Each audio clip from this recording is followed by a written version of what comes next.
Capítulo 1. Uma descoberta dolorosa.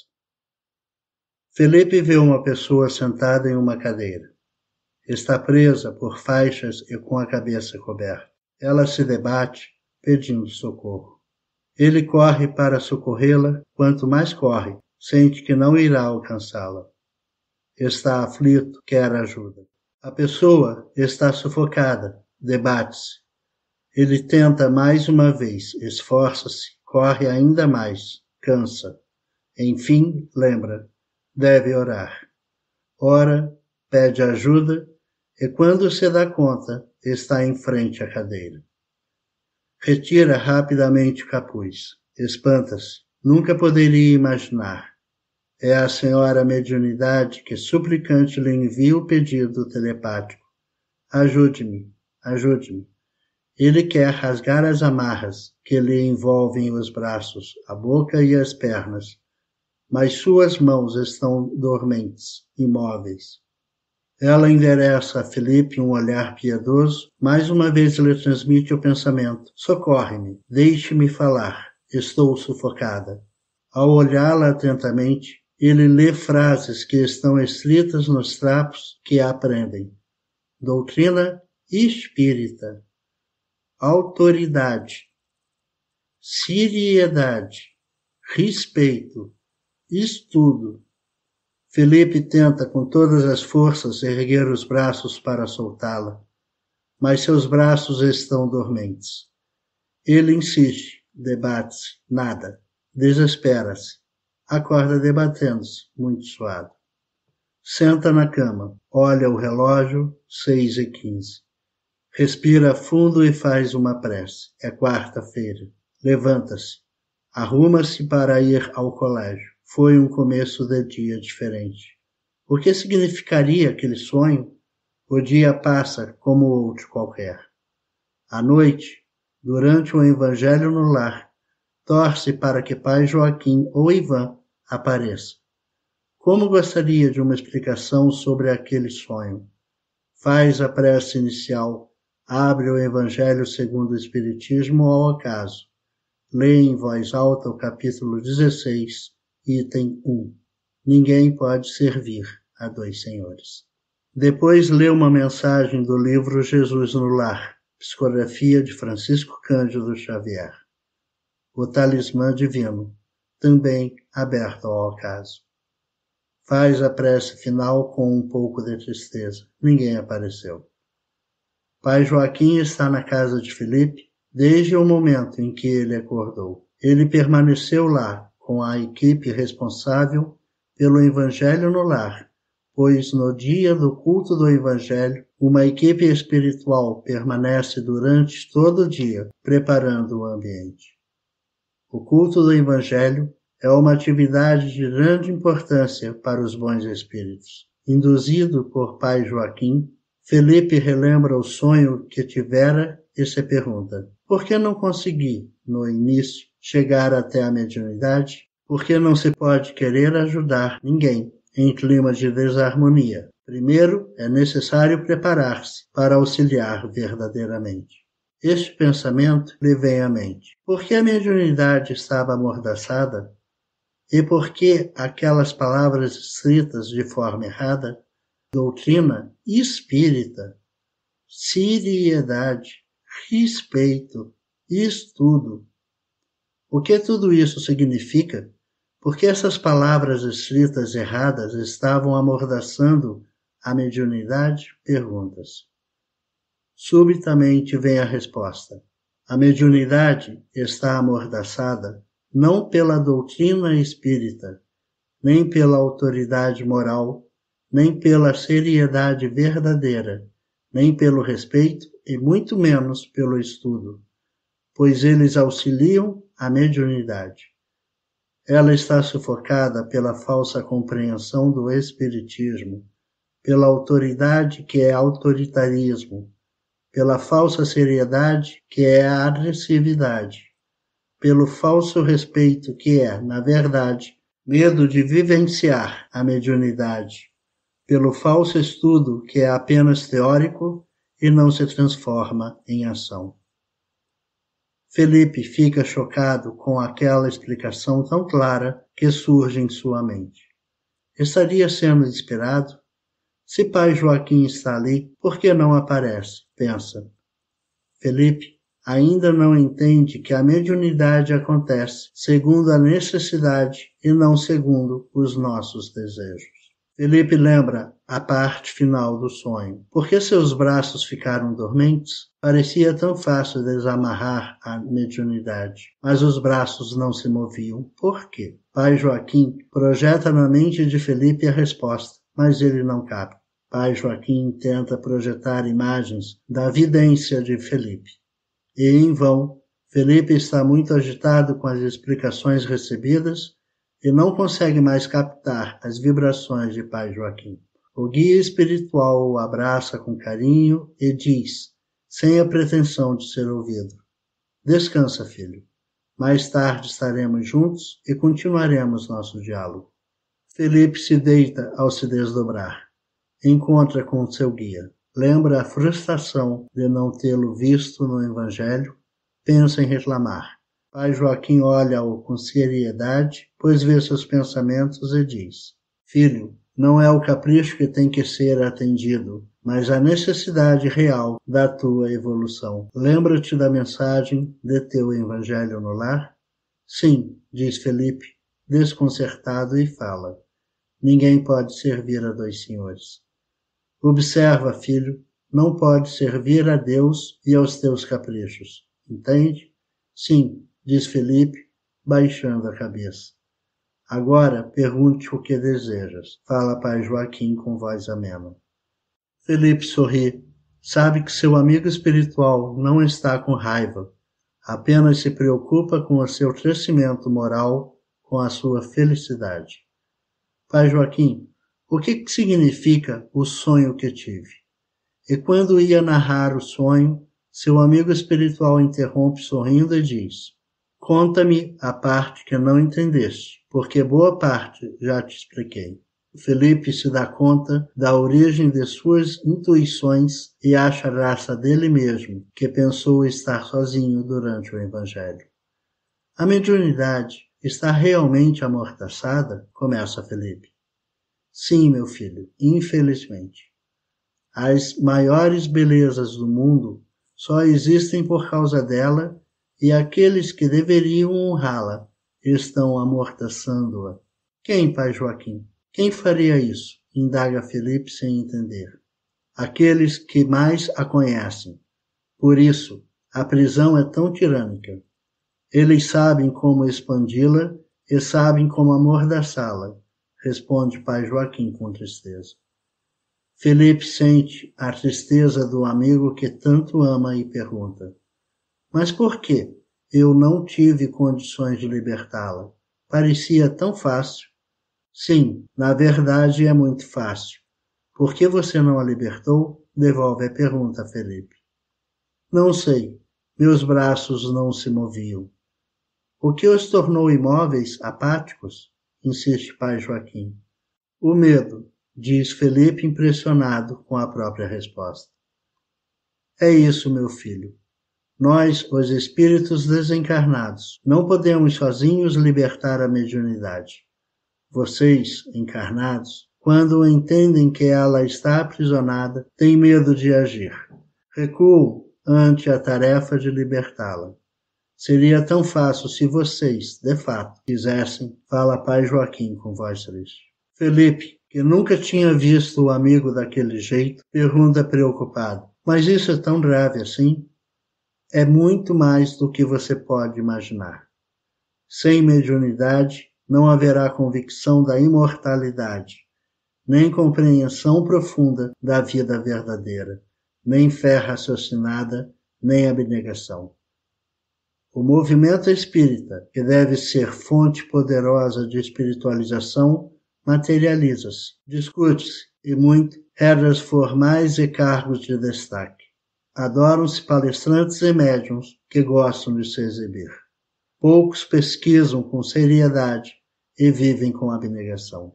Muitos investem na bajulação. É o caminho da porta larga, é querer servir a dois senhores. Felipe está estarrecido. Balbucia mais uma pergunta. O que eu poderia fazer? Muito, meu filho, muito. Queremos que os jovens deem o exemplo cristão ao movimento, sem acusações, mas convivência e compreensão. Produziremos muito pela mediunidade dos jovens sinceros e dedicados. Assim, aqueles que amarram a mediunidade, por mais que queiram, não poderão mantê-la sufocada. Vem à mente de Felipe os diálogos que teve com aquela senhora simpática e alegre, em contraste com a lembrança de seu olhar e de tristeza. Lembra-se dela sentada no jardim do centro espírita e depois sentada em uma cadeira, amarrada por trapos imundos. O coração de Felipe dispara. Ele olha para o seu guia espiritual e diz: eu quero fazer parte do grupo de jovens que irá libertá-la. De agora em diante, terei coragem. Psicografarei em casa, terei uma vida equilibrada. Provarei que ela, a mediunidade, deve falar. E aqueles que me combaterem, os abraçarei por saber que eles ainda não sabem o que estão fazendo. Pai Joaquim olha no fundo dos olhos e pergunta: você está disposto a ser amigo de Jesus? Felipe entende a profundidade daquela pergunta e responde com coragem: sim, pai Joaquim. Não tenho mais medo do testemunho. Quero uma chance para provar o meu valor. Pai Joaquim abraça-o emocionado. Após alguns instantes, chega Ivan, que logo percebe as boas energias em que Felipe está envolto. Olha para pai Joaquim, comunicam-se telepaticamente. Ivan sorri. Olha para Felipe e diz: vamos, podemos fazer uma visita antes de ir ao colégio. Estamos com tempo. Pai Joaquim abraça Felipe mais uma vez. Despedem-se. Ivan leva Felipe à casa de um conhecido espírita recém-desencarnado para conversar. Ao vê-lo, Felipe se assusta e, sem querer, diz: o senhor é muito famoso. Eu não posso estar aqui, ele responde. Entra e senta, meu amigo de mediunidade. Soube que você aceitou a tarefa, não é verdade? Diz olhando para Felipe e para Ivan. Como o senhor sabe? Pergunta Felipe surpreso. Ora, se você não tivesse aceito, não estaria aqui. Diz bem-humorado, o que provoca uma gargalhada de Ivan e de Felipe. É verdade, reconhece Felipe. O médium continua. Esse negócio de fama e adoração é uma praga, meu filho. Fuja disso como o diabo foge da cruz. Fala sorrindo. Quem adora médium é quase sempre quem tem compromisso com a mediunidade e quer, inconscientemente, transferir para você. É preguiça ou covardia pura. Se você aceita o elogio, acaba ficando com um vínculo fluídico que vai lhe perturbar. Muitos, literalmente, jogavam os espíritos que eles tinham que ajudar para mim. Tinha até quem quisesse que eu ficasse também com o guia espiritual e tudo. Eu não tinha tempo para os meus, concluiu rindo. Felipe não sabe se fica mais assustado com a orientação que recebia ou com a naturalidade e a descontração do famoso médium. Vendo que Felipe está sem palavras, continua. Se eu fosse você, começava cedo na tarefa.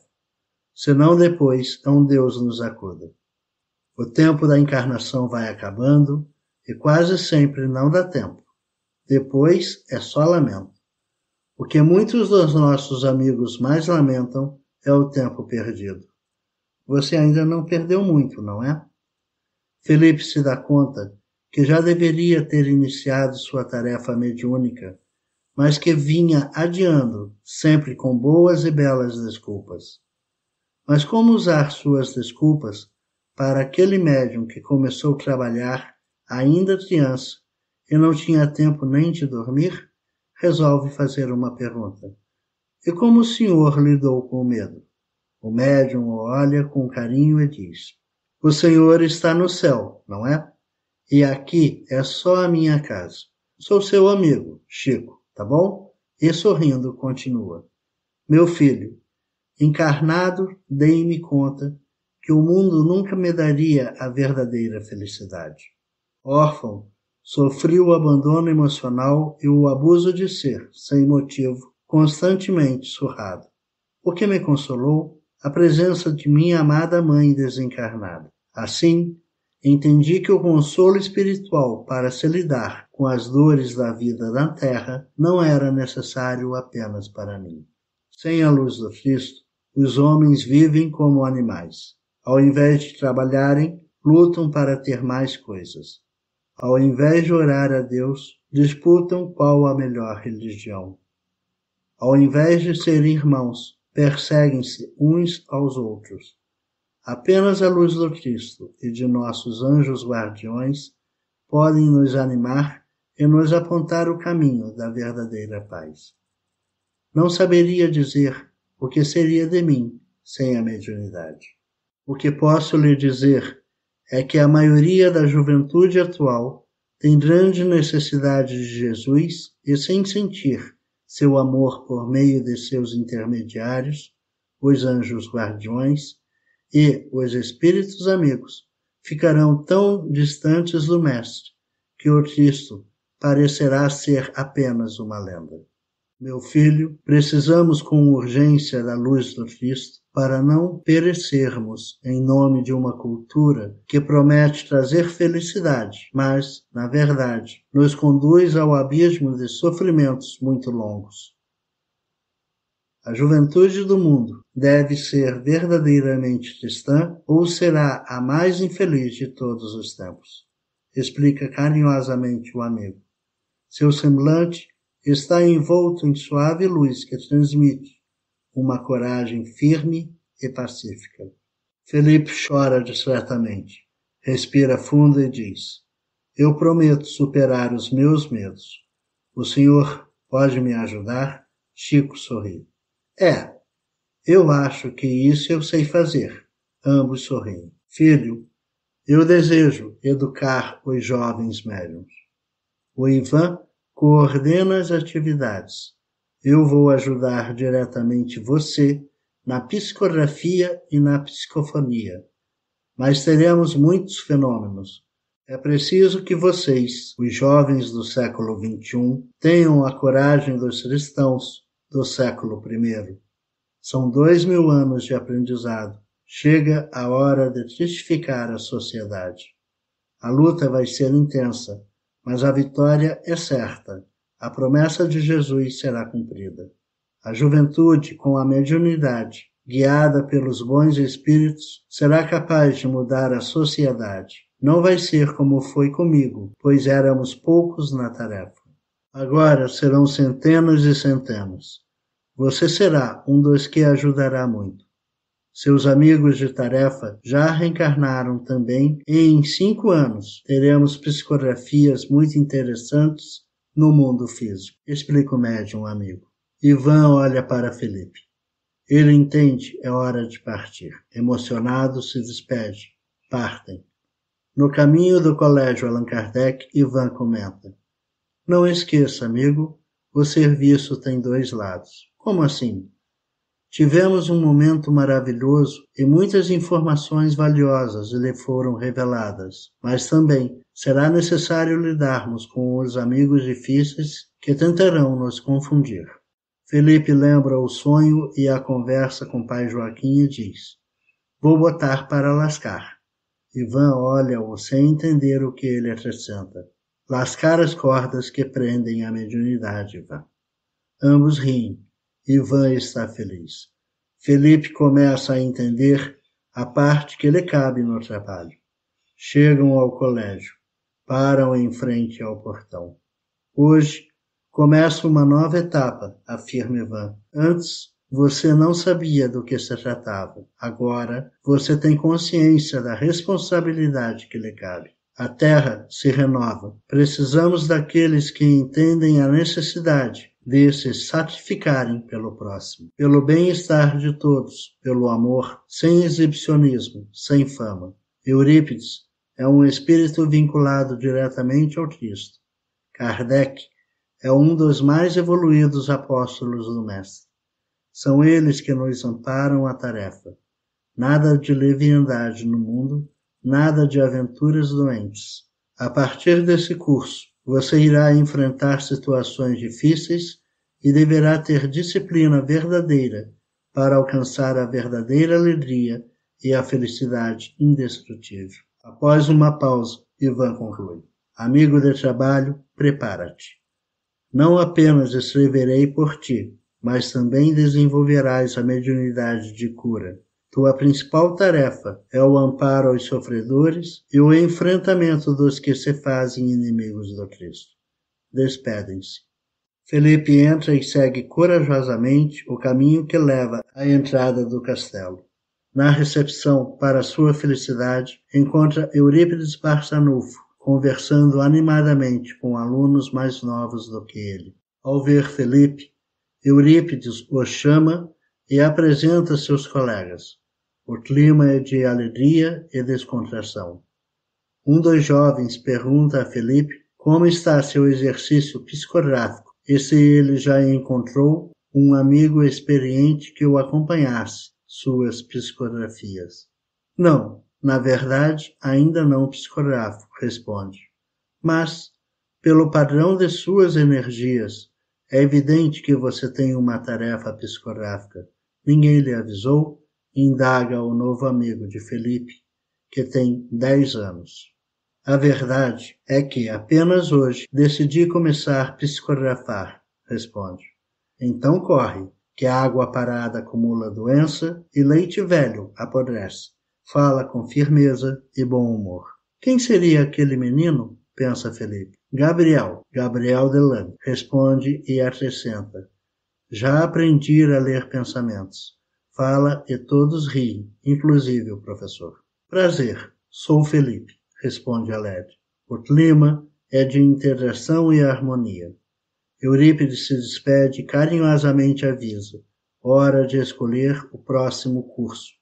Sala 24. Desta vez, não será necessário instrutor. Após escolher o curso, depois devem se dirigir à sala indicada. Todos se despedem. Ao chegar à sala, Felipe encontra Abelardo e Alessandra. Cumprimentam-se rapidamente e vão procurar lugar. São mais de 1.200 estudantes, todos em silêncio. No momento do início, cada um faz sua prece silenciosamente. O ambiente é de paz. Todos se sentem leves, tranquilos. O silêncio transmite paz. Após alguns instantes, ele vê uma cena de beleza incomparável. É o momento em que o Cristo convoca Pedro e André para fazer parte do grupo dos apóstolos. Afirma o Cristo: hoje sois pescadores, farei de vocês pescadores de almas. Sua voz é límpida, suave e firme. Como poderia estar vendo aquilo? Pergunta-se Felipe. Em seguida, ouve uma voz familiar. Deus é misericórdia. É a voz de Ivan transmitida telepaticamente. Pouco a pouco a imagem se desfaz. Felipe abre os olhos, respira fundo, abre uma tela à sua frente. É hora de escolher o próximo curso. Boa sorte, meu amigo, diz Ivan. A lista é enorme. Ao invés de ler todos os títulos, o que acabaria confundindo, Felipe resolve meditar sobre o que seria mais importante entender para desenvolver sua atividade psicográfica. Indaga a si mesmo, por que ainda não comecei? Medo é a resposta. Medo de quê? Pergunta-se. Medo de ser criticado. Por quem? Pelos espíritas. Principalmente pelos que dizem conhecer o Espiritismo. Sim, é verdade, pensa Felipe. Adiei minha tarefa por medo de ser criticado. O que fazer para superar o medo da crítica? Entender aqueles que criticam, compreender-lhes as limitações e os medos. É isso. Estudarei para entender os atuais líderes espíritas. Felipe Abre os olhos e está radiante. Que método fascinante de tomar decisões, pensa. Ivan concorda, pois apesar de estar em outro planeta, foi capaz de se comunicar com Felipe, ajudando-o a ver as respostas que estavam em seu coração. As respostas sempre estão dentro de nós, pois espíritos elevados nos ajudam a vê-las. Curso escolhido. Felipe, Psicologia dos Líderes Espíritas. Abelardo, a terapêutica de vidas passadas, aprendendo a amar o passado. Alessandra, técnicas psicográficas, a captação do pensamento e sua tradução em palavras. Desta vez, irei para uma turma sem conhecidos, pensa Felipe. Você abrirá o caminho para os outros. A terapia de vidas passadas, bem como a psicografia, entendida em profundidade, são temidas pelos atuais dirigentes espíritas. Vocês continuam juntos na mesma tarefa, espiritualizar-se e espiritualizar a Terra, explica Ivan. Felipe sorri feliz ao entender que todos estão ligados na obra do bem e, no momento certo, atuarão juntos. Hora de intervalo. Todos se reúnem no grande jardim do castelo de Eurípides. Em meio a todos, Felipe vê Gabriel e aproxima-se. Ele o cumprimenta. Parabéns pela escolha. Estaremos juntos no próximo curso, comenta Gabriel. Que bom. Gostaria de conhecer melhor sua história. É verdade que você foi um dos continuadores de Kardec? Sim. Meu pai se tornou espírita no tempo de Kardec e desde criança conheci o espiritismo teórico e prático, como chamávamos na época. O que era chamado de espiritismo prático? Indaga Felipe. Mediunidade, experiências mediúnicas. Você precisaria ver como Kardec era sério e lúcido a reunião mediúnica. Permitia a participação nas reuniões apenas de pessoas com interesses sinceros, inclusive adolescentes e crianças. Foi o meu caso, diz Feliz. Você participou de reuniões com Kardec, ainda adolescente? Indaga Felipe sem acreditar. Sim, na minha casa, mas não fui o único. Na verdade, acho que o codificador preferia trabalhar com os jovens. A seriedade dele é verdadeira, por isso, ele sempre foi muito alegre e descontraído. O comportamento de Kardec sempre gerava um ambiente elevado. Além do mais, frequentemente, os jovens de mente educada conseguem excelentes comunicações sem cair em tantos preconceitos. Se isso é verdade, então o movimento espírita atual está indo na contramão, diz Felipe. Na contramão e vai bater, completa Delane com bom humor. Ambos riem e Gabriel completa com mais seriedade. Por isso, farei o curso sobre a psicologia dos dirigentes espíritas. É preciso conhecer a história espiritual deles, saber por que interpretam a doutrina espírita e a mediunidade de forma tão diferente de Kardec. Apenas com a compreensão do passado espiritual dos atuais dirigentes é que poderemos ajudá-los. Muitos são companheiros valorosos, mas são movidos pelo medo e pelas ilusões do mundo. Já vi que me meti em um assunto complicado, fala Felipe. É verdade. Além deste módulo, terá mais 2. Aconselho você a fazer, explica Gabriel. Por quê? Indaga Felipe curioso. Ora, primeiro, por causa de sua missão. E segundo, pergunta Felipe curioso. É sempre bom trabalhar com gente preparada, fala Gabriel sorrindo e o abraça. Felipe acorda com essa lembrança e com muita motivação. Vai psicografar. Que dirão os amigos? Quem o orientará? Como começar? São questões complicadas. Ele tem certeza que, com a ajuda dos amigos espirituais, encontrará uma solução. É quinta-feira. Ele se dá conta que está indo para o Colégio Allan Kardec durante a semana e não apenas no sábado. Arruma-se e vai pensando no caminho da escola, como e quando psicografar. Por que no mundo, tão frequentemente, a influência dos maus sobrepuja a dos bons? Por fraqueza destes.